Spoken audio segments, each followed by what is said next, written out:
एक और जानकारी हम दर्शकों तक पहुंचा दें। पूर्व पीएम मनमोहन सिंह के निधन पर राष्ट्रीय ध्वज झुकाया गया। राष्ट्रपति भवन में राष्ट्रीय ध्वज आधा झुकाया गया है।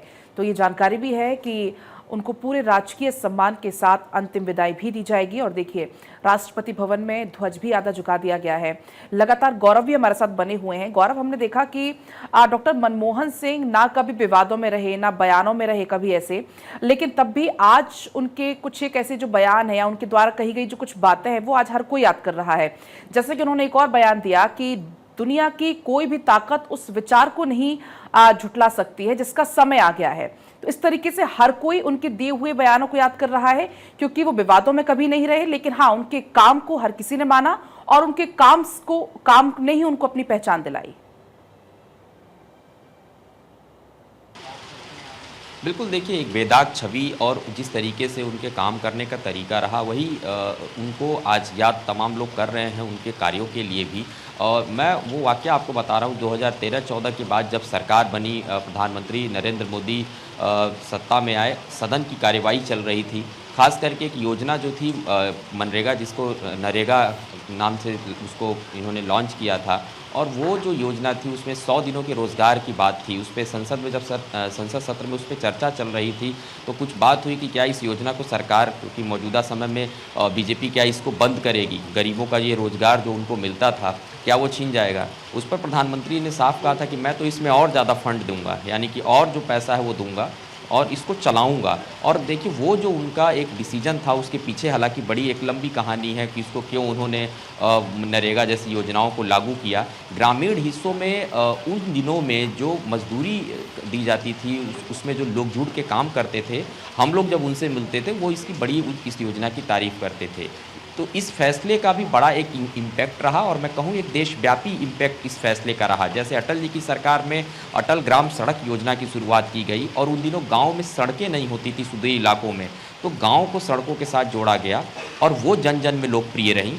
अगर हम मनमोहन सिंह की बात करें तो उनकी ये योजना भी उन हिस्सों में, खास करके जहाँ शुरुआती तौर पे जो मजदूरी के लिए इंतज़ार करते थे, नरेगा के साथ वो जुड़े और उनको एक रोज़गार मिला। पर डे उनको इसमें जो उनका पैसा था वो दिया जाता था। तो ये एक योजना थी और एक दूरदर्शी योजना थी कि कैसे लोगों को उसके साथ जोड़ा जाए।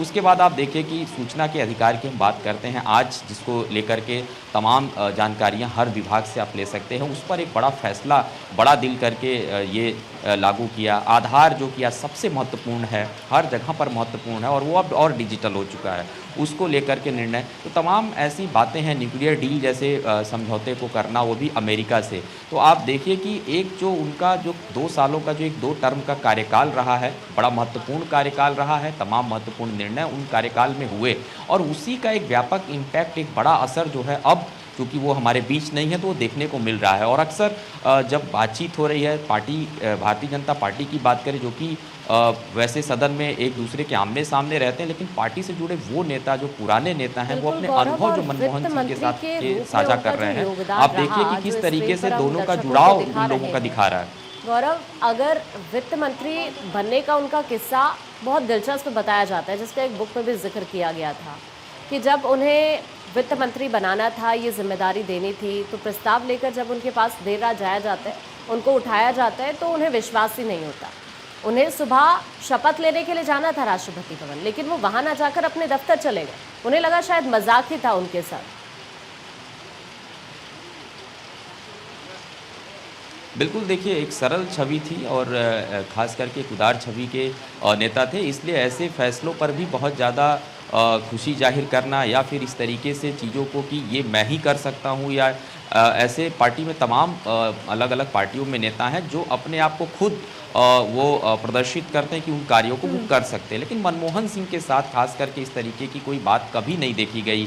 पार्टी में भी आप देखिए कि जब 2 टर्म का उनका कार्यकाल खत्म हुआ, उसके बाद वो राज्यसभा भी गए, तो जो राज्यसभा में भी उनका आना जाना रहता था, लेकिन बहुत ज़्यादा किसी भी बात को मुखर होकर के वो नहीं बोलते थे, और जब कुछ बात बोलते थे तो लोग उसको सुनते थे और वो उन बातों को तब मुखर होकर के बोलते थे। आखिरी के दिनों की जो तस्वीरें रहीं जब सदन की कार्यवाही चल रही थी, तो वो तस्वीर देखिए बहुत मार्मिक थी कि एक व्यक्ति जो कि नहीं चल पा रहा था सही तरीके से, लेकिन व्हीलचेयर पे बैठ करके उस सदन की कार्यवाही में हिस्सा लेते हैं और उनके लिए प्रधानमंत्री नरेंद्र मोदी तमाम ऐसी बातों को बोलते हैं। यहाँ तक कि ये इस बात को भी बोलते हैं कि और भी पार्टी दोनों ही सदनों के सांसदों के लिए संदेश की इन जो छवि थी वो उस छवि को सीखें, उसको पालन करें। राजनीति में इस तरीके